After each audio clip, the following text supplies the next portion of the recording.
Hi guys, welcome to our channel. ഇതെൻ്റെ first long video ആണ്. ഇത് ഞാൻ എൻ്റെ ഏറ്റവും ഫേവറേറ്റ് ആയ ഒരു ഹെയർ കെയർ ഡേ ഷെയർ ചെയ്യാനാണ് പോണത്. നിങ്ങൾക്ക് എൻ്റെ വീഡിയോ ഇഷ്ടമായാൽ എല്ലാവരും സബ്സ്ക്രൈബ് ചെയ്യാൻ മറക്കല്ലേ, പിന്നെ ലൈക്ക് ചെയ്യണം. എന്തെങ്കിലും സജഷൻസ് ഉണ്ടെങ്കിൽ കമൻറ്റ് ചെയ്യും വേണേ. നമുക്ക് വെറും 3 ഇൻഗ്രീഡിയൻസ് വെച്ച് ഒരു ഹെയർ പാക്ക് ഉണ്ടാക്കിയാലോ? അതിനു മുമ്പ് നമുക്ക് ഹെയർ ഓയിലിംഗ് ചെയ്യാം. ഞാനിവിടെ കാച്ചിയ എണ്ണയാണ് ഉപയോഗിക്കുന്നത്.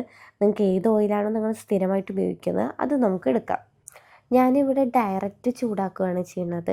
വേണമെങ്കിൽ ഡബിൾ ബോയിലിംഗ് ചെയ്യാം. പിന്നീട് തലയിൽ നല്ല മസാജ് കൊടുത്ത് നമുക്ക് ഓയിലിംഗ് ചെയ്യാം.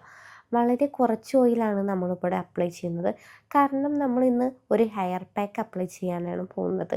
തല നന്നായി മസാജ് ചെയ്യാൻ ആവശ്യമായ ഓയിൽ മാത്രം എടുത്ത് നന്നായി മസാജ് ചെയ്യാം.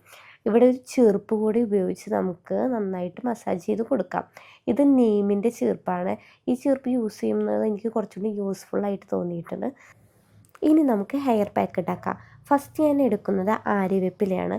ഇത് തലയിലെ താരം പോകാനും സ്കാൽപ്പിൽ എന്തെങ്കിലും ഇൻഫെക്ഷൻ ഉണ്ടെങ്കിൽ അത് മാറാനും സഹായിക്കും.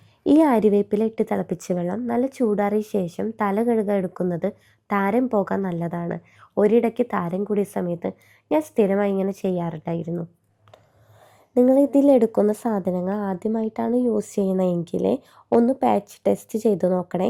എന്തെങ്കിലും ബുദ്ധിമുട്ട് തോന്നുകയാണെങ്കിൽ നിങ്ങളത് ഒഴിവാക്കണം. ബാക്കിയുള്ള ഇൻഗ്രീഡിയൻസ് മാത്രം യൂസ് ചെയ്തിട്ട് ഹെയർ പാക്ക് ഉണ്ടാക്കാം. രണ്ടാമത് നമ്മൾ എടുക്കുന്നത് വിറ്റാമിൻ സി ആൻറ്റി ഓക്സിഡൻറ്റ് ധാരാളമുള്ള നെല്ലിക്കയാണ്. ഇത് ഹെയർ ഗ്രോത്തിനെ ഒരുപാട് സഹായിക്കും. ലാസ്റ്റ് നമ്മൾ എടുക്കുന്നത് ചെറുള്ളിയാണ്. സൾഫർ ഒരുപാടുള്ള ഈ ചെറുള്ളി നമ്മുടെ ഹെയർ ഭയങ്കര സ്ട്രെങ്ത് ആയിട്ടിരിക്കാൻ ഹെൽപ്പ് ചെയ്യണതാണ്. ഇനി 3 ഇൻഗ്രീഡിയൻസ് നമുക്ക് നന്നായിട്ട് അരച്ചെടുക്കണം. നമുക്കതിനും ഒരു മിക്സിയുടെ ജാറിലിട്ടിട്ട് പേസ്റ്റ് പോലെ അരച്ചെടുക്കാം. അപ്പം അതിന് വേണ്ടിയിട്ട് നമുക്കിത് അരച്ചെടുക്കാൻ എന്തെങ്കിലും ഒഴിക്കണ്ടേ.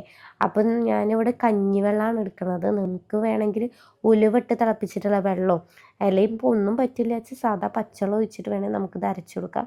അപ്പോൾ തൽക്കാലം യൂസ് ചെയ്തിരിക്കുന്നത് കഞ്ഞിവെള്ളമാണ്. കഞ്ഞിവെള്ളം നമ്മുടെ മുടി നല്ല സ്മൂത്തറാക്കാനും ഷൈനിയർ ആക്കാനൊക്കെ ഹെൽപ്പ് ചെയ്യും.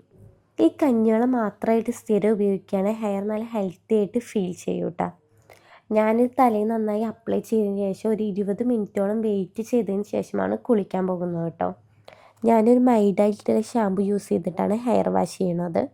നിങ്ങൾക്ക് താരം കാരണമോ അതോ സ്കാൽപ്പ് ഡ്രൈയോ ഒക്കെ ആയിട്ടുള്ള മുടി കൊഴിച്ചിലാണെന്ന് വെച്ചാൽ ഇങ്ങനെ ചെയ്യുകയാണെന്ന് വെച്ചാൽ നല്ല മാറ്റമുണ്ടായിരിക്കും.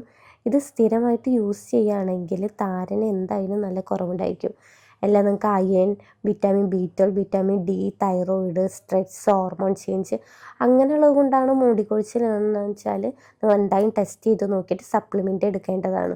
നിങ്ങൾക്ക് എൻ്റെ വീഡിയോ ഇഷ്ടമായെങ്കിൽ സബ്സ്ക്രൈബ് ചെയ്യാൻ മറക്കരുത്. എന്തെങ്കിലും സജഷൻസ് ഉണ്ടെങ്കിൽ കമൻറ്റ് ചെയ്യണം. അപ്പോൾ നമുക്ക് അടുത്ത വീഡിയോയിൽ കാണാം. ബൈ.